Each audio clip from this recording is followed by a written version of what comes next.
de m'accueillir dans cette galerie. Je suis très flattée. Et puis, enfin voilà, vous êtes super humainement et dans votre vision de l'art.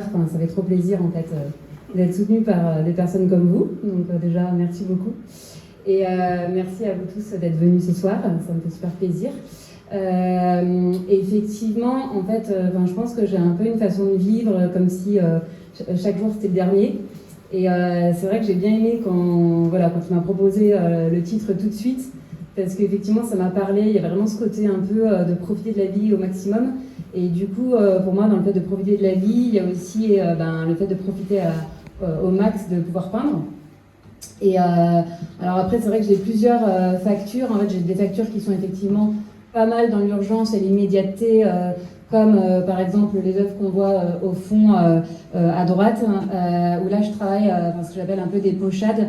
C'est-à-dire c'est des choses vraiment prises dans l'instant et dans le mouvement. C'est souvent d'ailleurs du modèle vivant qui peut être statique ou en mouvement, dansé, voilà. Et ça rejoint aussi un peu le travail de performance où c'est vrai que pendant le temps d'un concert, le temps d'un spectacle de danse, je vais faire un tableau vraiment en me laissant du coup porter par l'énergie, par l'énergie de l'artiste qui est sur scène, l'énergie que je sens dans le public. Et en fait, j'adore cette mise en danger où je ne sais pas du tout ce que je vais faire. Et en plus, j'ai un temps imparti où, en fait, 1h30 plus tard, il faut quand même qu'il y ait quelque chose sur la toile. Mais l'idée, c'est un peu de dire aussi qu'il faut arrêter aussi avec ce côté parfait du résultat. C'est-à-dire qu'on est vachement dans une société où il faut que tout soit bien fini, tout soit bien léché, il faut que rien ne dépasse. Alors qu'en fait, aussi, on a le droit, ça peut couler, ça peut dépasser de partout. Et alors, quoi, et on n'a pas le droit.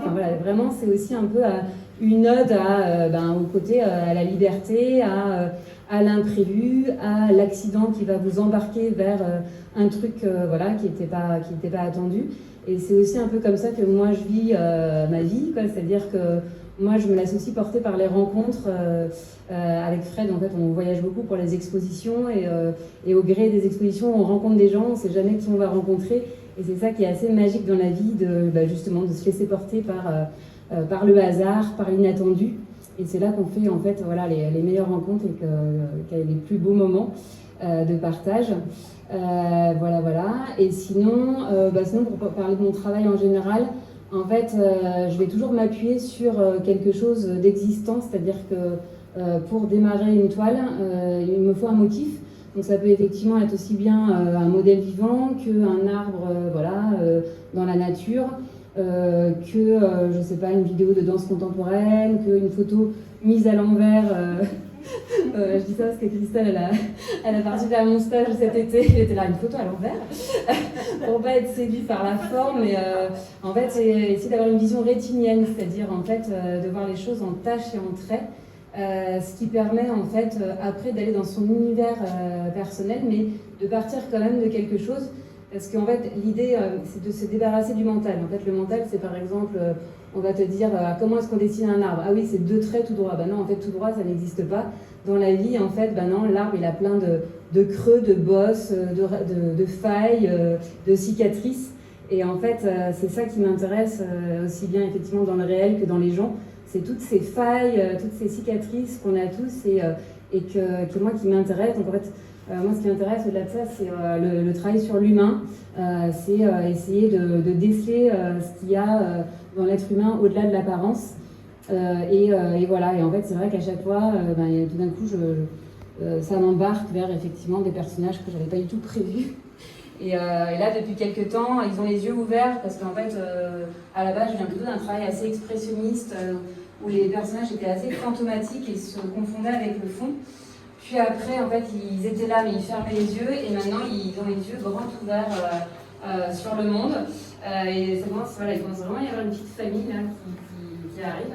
Et cette idée de grand ouvert, je pense qu'il y a vraiment cette curiosité sur le monde, mais aussi peut-être un questionnement vers le spectateur, l'air de dire toi, t'en es où dans ta vie?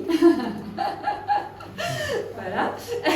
Et puis aussi, il y a de plus en plus de place, un ton un peu humoristique, avec parfois des personnages un peu loufoques, qui ont des oreilles de chat, ou il peut avoir aussi 6 doigts, ou je sais pas. Enfin, vraiment aussi se laisser porter par tout d'un coup le hasard des tâches qui vous embarque vers des mondes imaginaires.